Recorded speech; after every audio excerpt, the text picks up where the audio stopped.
And I can't hide. These growing pains are keeping me up at night. Wait, Trish, are we starting right now? Natasha, are we starting right now?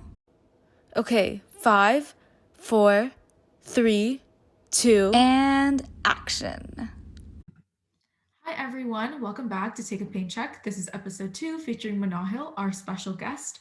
Manahil is the co-founder of a student group called Rheumours at the University of Alberta. This student group aims to create a safe space and a community for people to have conversations about rheumatic diseases, and additionally, it addresses tons of misconceptions about rheumatic diseases itself. So welcome Manahil, we're really excited to have you today, and we wanted to start off by you giving us a little introduction of who you are and how your whole journey started. Hi, my name is Manahil. I'm in Edmonton, Alberta. I am 20 years old now, and I go to the University of Alberta. Whoa, that's a long way from where we are. Yeah, that's far away. To start off, we kind of want to hear your story, your diagnosis. Like we shared ours last week, so we're interested to hear what you went through and how you got to where you are now. For sure. So I was diagnosed at the age of 15. It kind of started off with like a thumb pain, and it was like very like small. I just thought it might have been because of writing. And it was really funny because I said that it might be arthritis, but I never even knew that juvenile arthritis was a thing. So when I told my dad, like, it happened for a couple of months that I was like getting annoyed of my thumb. And I think it slowly progressed to a couple more of my fingers. And then my dad was like, okay, let's just go get it checked up. And I was like, okay, let's go. But at that time, like, I truly did not know like anything about arthritis. And I didn't even know it was a thing for like children, you know? So I got in the hospital and we sat down, and it was like, I think this moment was really clear for me. Like I just remember it really clearly just because I sat down and then the doctor was like, oh, like she said it so solemnly too. She was like, oh, you have juvenile arthritis. And I was like, wow, this feels like a movie, you know, like the doctor is being so sad about this, you know, disease that I have. And I wanted to cry. And the thing is, I didn't even know like what was happening like fully, right? Yeah. I was like, what, 15? Like it doesn't really clock you at that time. Like Natasha and I were definitely around the same age too. Like I was 11 and Natasha was 13 when she was diagnosed. So I think especially being diagnosed like around those teenage years, it's so much harder. It definitely is. Like everyone's experience is so different, but like it's also a lot the same, you know? Yeah. I think it's really nice to like talk to you guys too, like about our experiences, just because like it's so hard to find anyone like you, and I don't think many people talk about it, right? They don't. You're right. Yeah. They don't. And so when you said that you assumed you had arthritis, so you knew what arthritis was, did you think it was for older people and you were like, oh, like maybe I'm just jinxed or something like that? What was your mindset at that point? Like what were you thinking? I was just like it was kind of like, okay, as insensitive as it sounds, like it was kind of like a joke, you know, to me, that like, oh, I have arthritis, because I didn't know that children could have arthritis. And like looking back now, I'm like, how dumb can I be? Like I should have been like a little bit more, you know, sensitive around that. And I think that's something that I've learned over time, like after being diagnosed. It definitely goes to show, like, once you're put in that position, you learn more about like other people, and you gain empathy, and you're more like empathetic towards people who have invisible disabilities, right? Yeah. I think that's a very big learning factor. Like I feel like when you get diagnosed, it opens your like world up to all of these things that you can't see. And you definitely become so much more empathetic to people who have invisible disabilities, because we all have invisible disabilities. And Natasha and I have spoken about it before. You can't, just because you can't see it, it makes people doubt the existence of your disease? For Rheumours, we had an application come in and it was talking about me in the application. And it was like, I don't think they realized that I was like the president of Rheumours, but they were just talking about me and they were just like, oh, I thought she was a normal girl. But then she shared her story on Instagram and I learned about like rheumatic diseases and rheumatoid arthritis. And Yeah. it was nice that people are actually like learning. And I Yeah. think it's really scary to be sharing your story. Like it's a really scary thing. And I think like being Indian too, it's even more scary because, Yeah. in the Desi community, like they stigmatize a lot of things. Since you brought up Rheumours, would you like to tell everyone what it is and how you started this platform and what your goals are in terms of the platform itself? Yeah, for sure. So I co-founded it with my friend Nishat Nelshin. I had the idea way back in like first year, but I never thought it would be like a possibility just because I wasn't talking about my arthritis back then. But in second year, I applied for like accommodations and I talked about it again to like a bunch of my friends. And I still like, I was very iffy about it. But this year, I was like, there's something needs to change. Like, I've been talking about it a lot. I got to be on the Cassie and Friends panel. So I talked with my friend Nishat and we started like planning.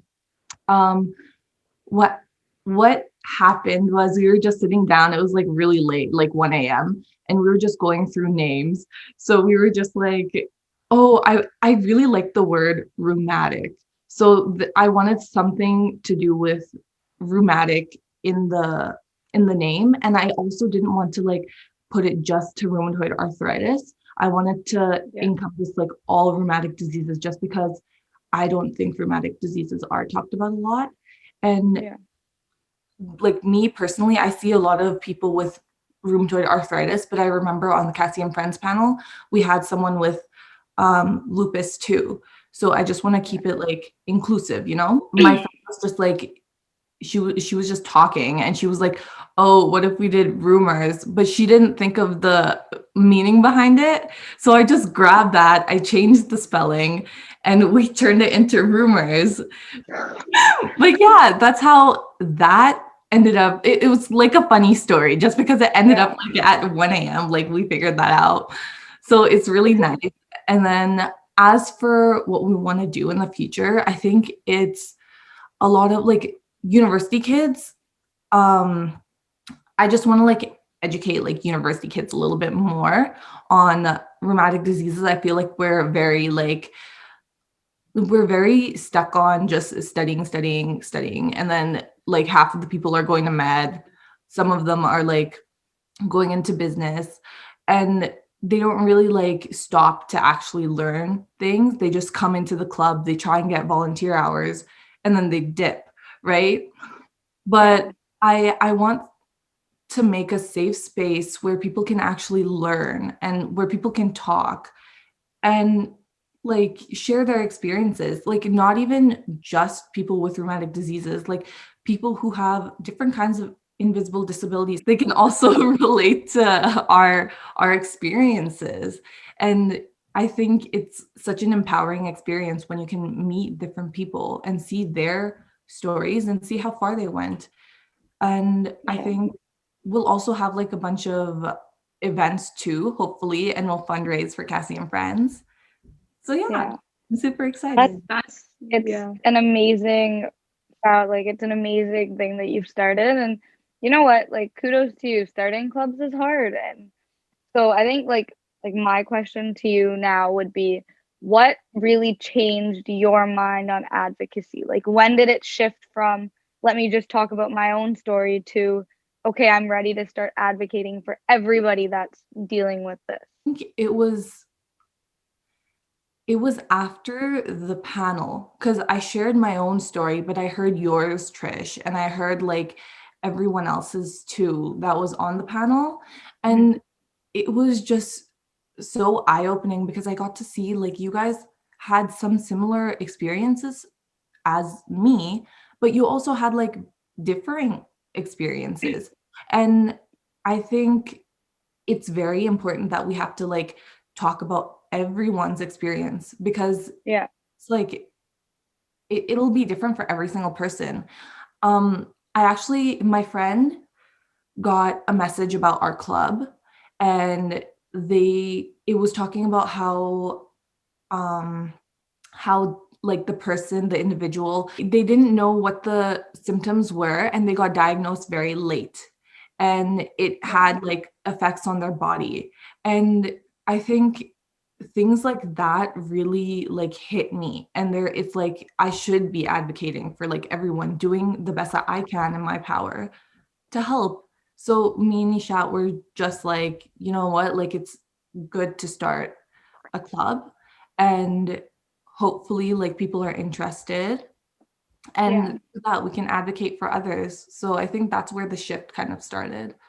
Yeah. Yeah, that's great. I think for me specifically, like I talked about this before, I am I was so scared to talk about it. I was terrified. I used to tell Trish every day, like, I can't talk about this. It's so scary. And so now I'm kind of reaching that point where it's like I can advocate for others. Like I'm trying. It's kind of the beginning, but it's so great to see that you've already overcome that and now you're spreading it towards like everyone else, which is honestly amazing. So Manahil and I are part of a J Pacer program, and it's funded by Cassie and Friends and a bunch of other sponsors.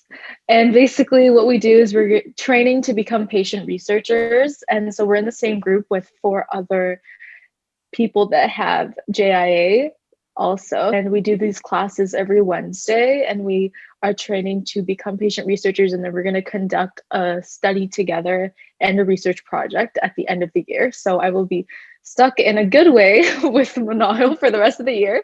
I'll also be stuck with Trish too. But yeah, so I was just wondering what made you want to get involved in the J Pacer program, if you have any tips for other people that want to start joining research projects or anything like that. I know you work in the research field. So I'm a research assistant at the U of A with the Department of Medicine and Dentistry. So I got involved with them like last summer, and I got a really, really good like preceptor, like a very good teacher. And she kind of got me into research, and she was very like soft with her teaching methods and was very flexible and like hands-on. So I think that's what kind of like started my interest into research.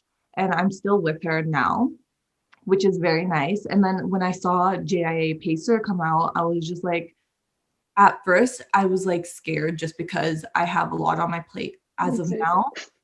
Yeah, yeah, bro. I The took commitment, yeah, the commitment was like insane. But now I feel like those 3-hour classes are so much fun. Yeah. No, I was so scared at first too. So I was just like, you know what? Like, I don't know if I have the time, but if I get rejected, that means it wasn't meant for me. So I just Yeah. signed up anyways. I was just like, okay, sign up. And I ended up like going to that meeting. And after that meeting, they sent me the email. So I got really excited, and I was like, you know what? Like I'll go through with this.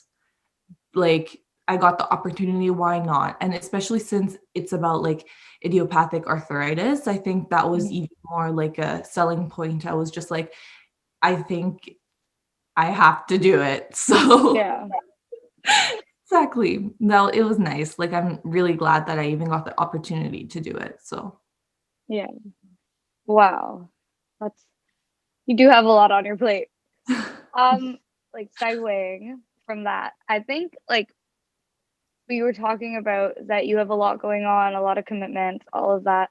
How do you like how do you keep like manage your time as well as like deal with the disease itself? for sure. So right now, my disease is not as bad as it used to be. So I do have flare-ups like like here and there. Mhm. Um, like today, actually, I was like walking. Last night it started. Like I had like a hip pain. And I was just like walking around. I'm like, oh my God, how am I gonna like get around the house? But I think it's a lot so I personally love to bullet journal. And I think staying organized that way is something that's really awesome. Actually, I can show you my bullet journal if you want. Yeah. Please do. Yeah. It's right beside me. I embroidered this actually. That's So so cool. let me show you what my spread for this month looks like, just for fun. But Okay. I think it's like a really good like way. That's like my Wow. January, and then this is how I ended up doing. Wow. That's so pretty. It's a really like intense, That's so cool. but yeah, It's a that really intense journal. Like it's a really intense journal. but I think it's like a fun way to stay like organized, and like Yeah. anyone who's creative, like they can definitely like look into that. And I think it's actually helped so much keeping track of things. And I also like to do like a little grateful bar underneath like what I'm grateful for. And especially in terms of like arthritis, I think like I'll always put something like grateful for perseverance, like my perseverance this week. Because if Yeah. something was hard this week, then I'll look back to that and be like, yeah, that was a hard week, but I got through it and I can get through what's coming Yeah. next. Yeah. You know? And Yeah. I also invested in a weighted blanket just to like help me with sleep, and it actually helps. Really? Like that. Might have to look into that. Here are some tips, guys. You can go purchase whatever Tips and Manahil. tricks. Yeah.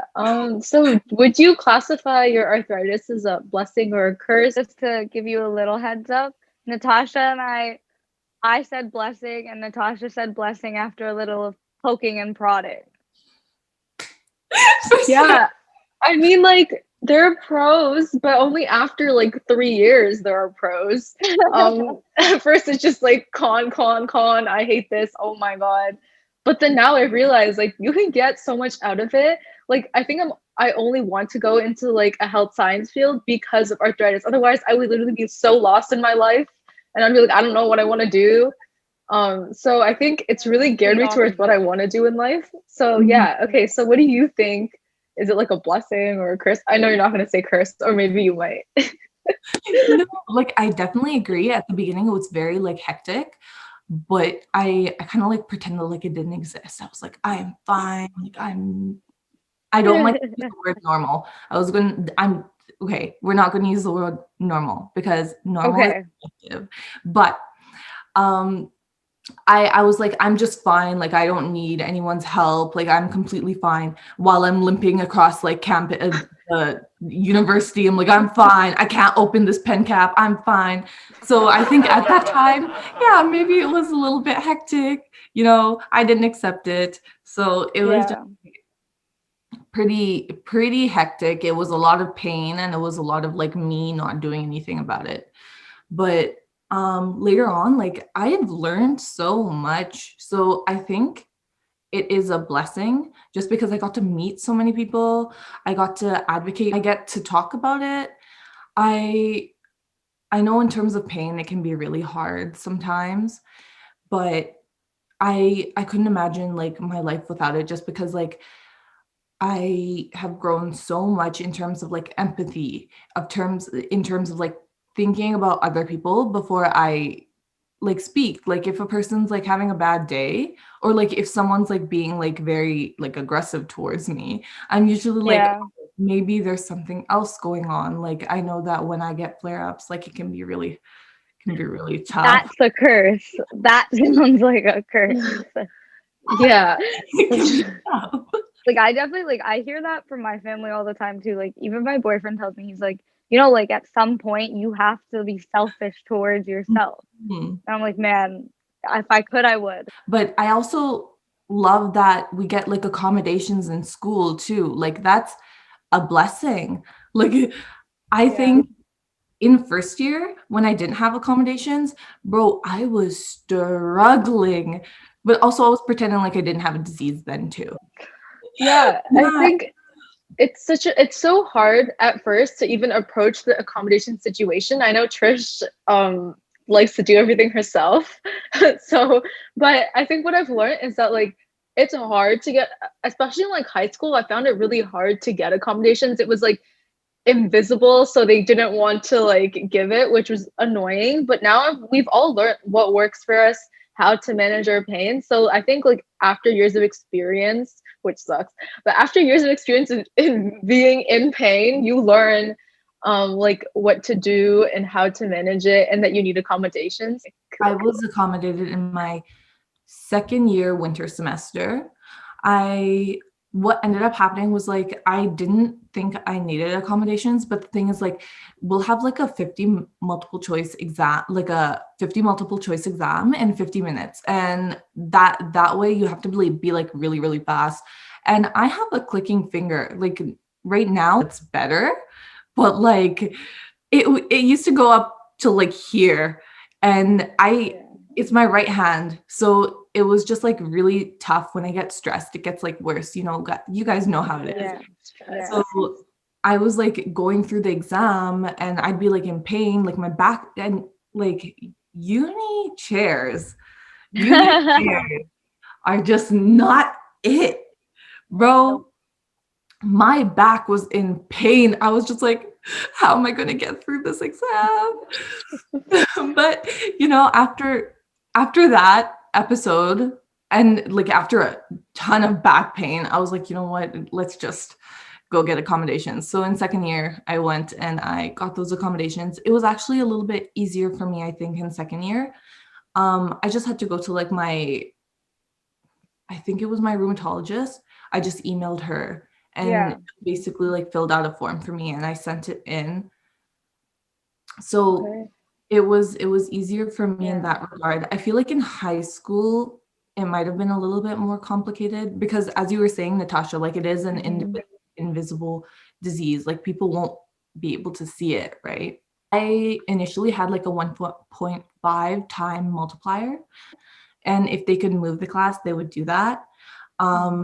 Also, as for exams, like I didn't have to write my exams in the normal like seating area. I actually like I would have gotten to like write it in a different area, but like, you know, like during second year winter term, everything turned into COVID, so I never got to experience that.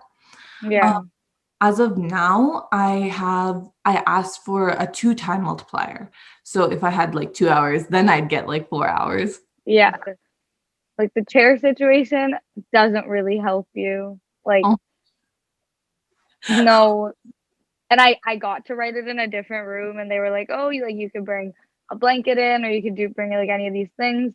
And I got there and I was sitting like, I don't know, somebody smelled bad in that room. Oh my God. And I never went again. And I said, I'm going to suffer and sit over there by myself. Like wonderful.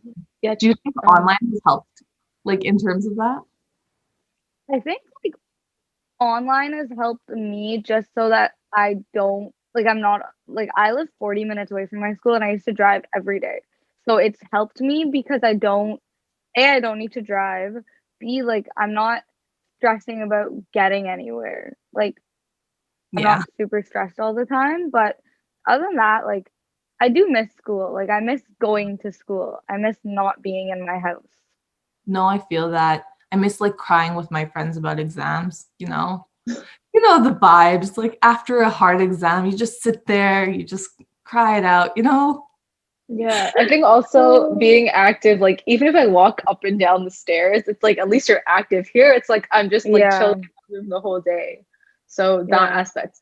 So in terms of active, since I randomly brought that up. Wow. So how does everyone stay active, even though I'm like a culprit of like not being active, but still. So how do you stay active? What is your routine? To be completely honest, and I have no routine. I am not as active as I should be. It's difficult, but you know, my mom, she pulls me up and she's like, get on this cycle. So we have like a little cycle in her room.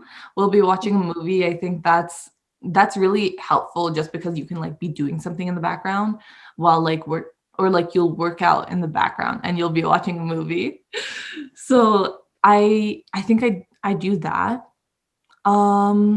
I actually really liked working out, I think before arthritis, and after arthritis, it's like I tried to work out like a couple of months, like a month ago. I tried, and like the next day was absolute hell.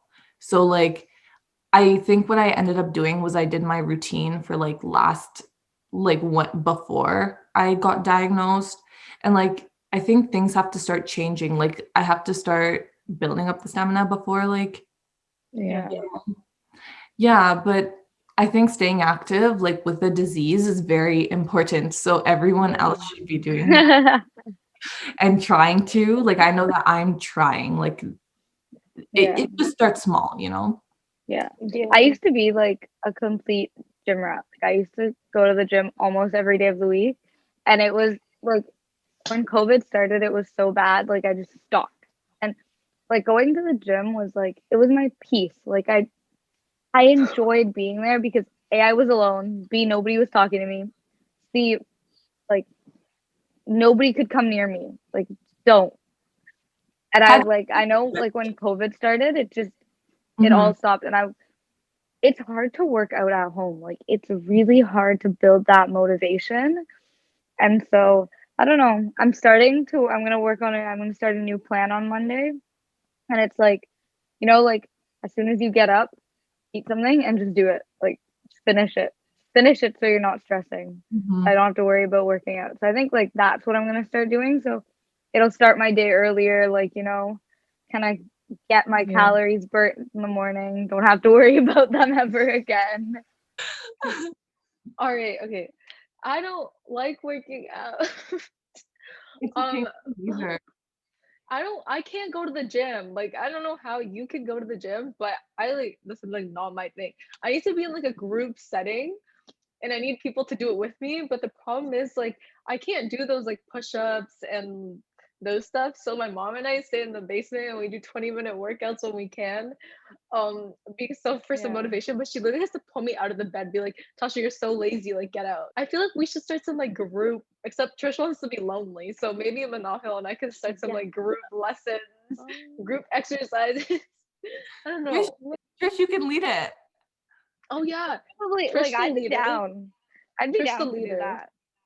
And anyone else Nah. that wants to join, well, it's not public yet. So if we do decide to do something like this, it'll be on social media for everyone to, know Yeah, that now this you're is a gonna real make me a thing. gym instructor too, on Yeah, top of part time. everything I already do.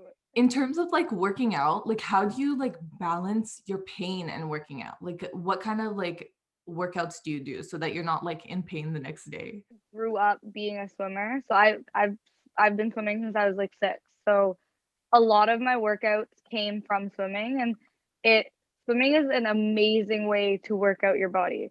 Like especially when you have a disease because it's good for your joints.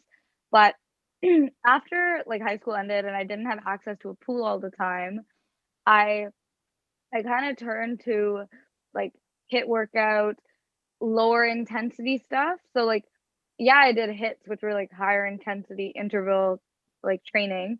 And I do like 6 minutes at a time. So I'm not killing myself, but in those 6 minutes I can get like my 6-minute workout is literally like 30 push-ups. If you're really like struggling, do them modified if your joints are in pain.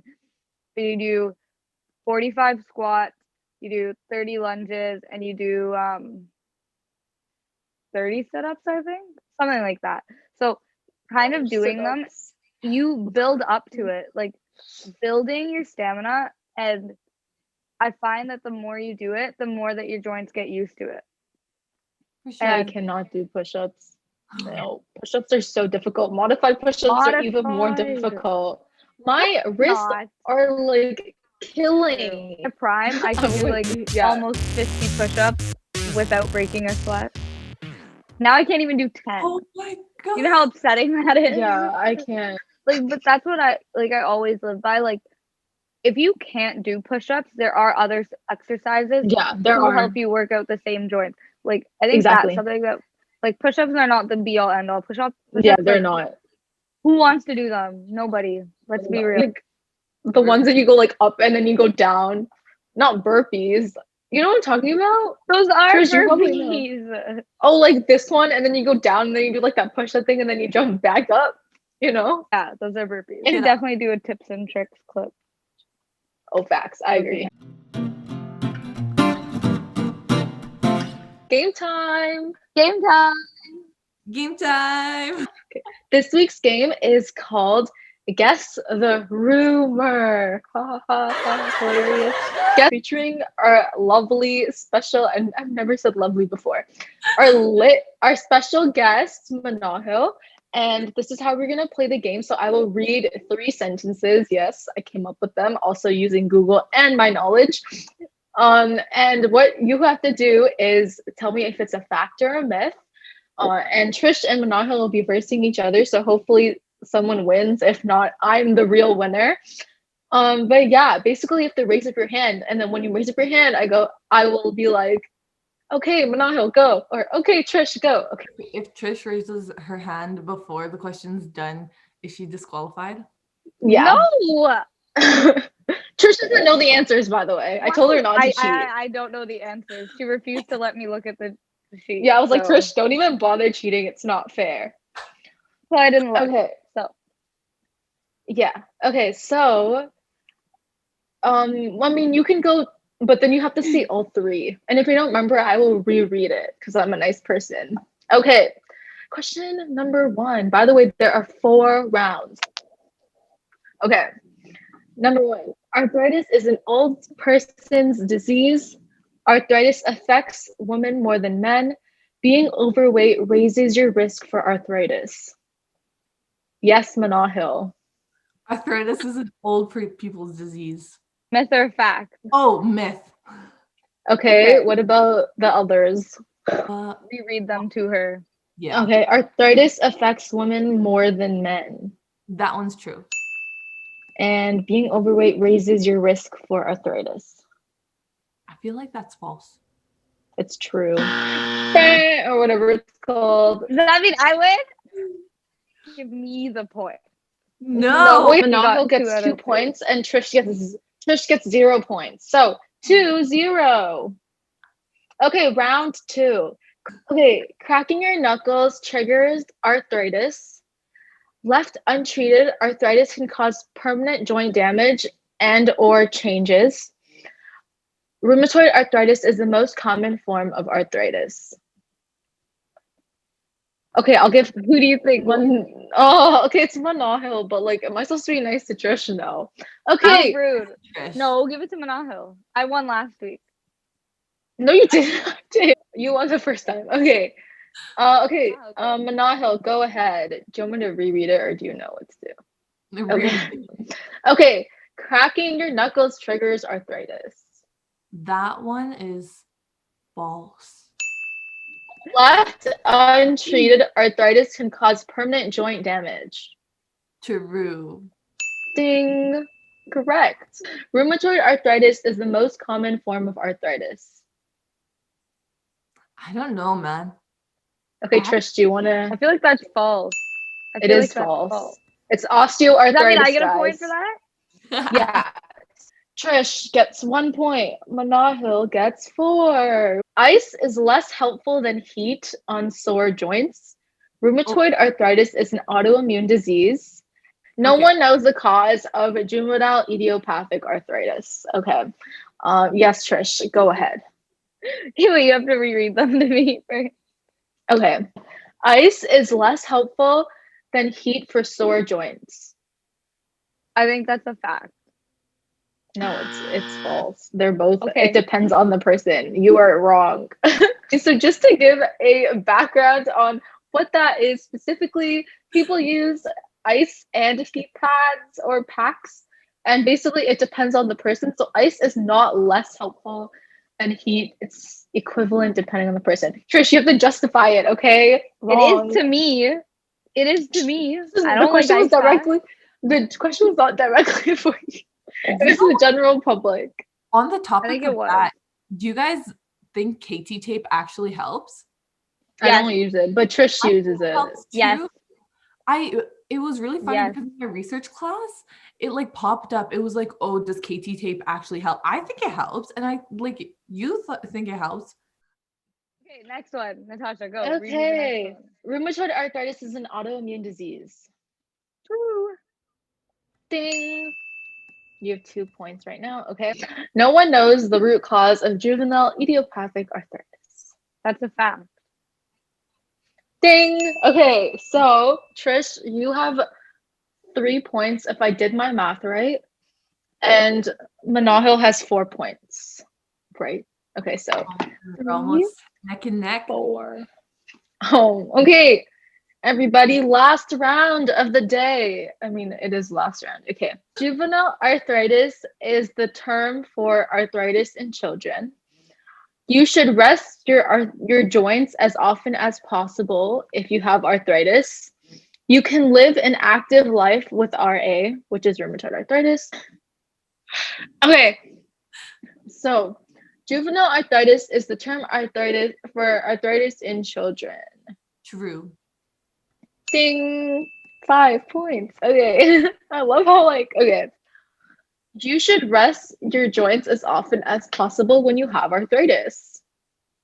False? Ding. 6 points. At least. Why? Because us having arthritis makes us want to feel like we're lazy and like we don't want to do anything.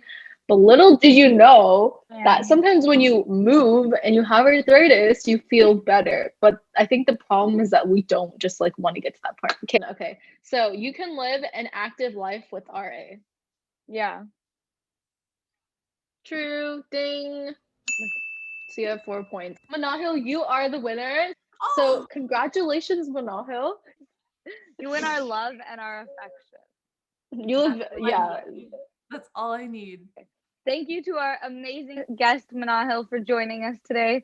We hope you had a good time. We learned a lot from you, and we're so excited to see you continue your journey and this amazing organization that you've created. We hope to have you back soon. And thank you, everyone, for watching today. This is the second episode of Take a Pain Check, and we hope it was very informative and hopefully funny to watch. Bye. Bye. Bye. The information that we are sharing today is our own personal experiences and does not constitute as medical advice. Please check with your doctor for medical advice that is suited to you and your condition. Thank you.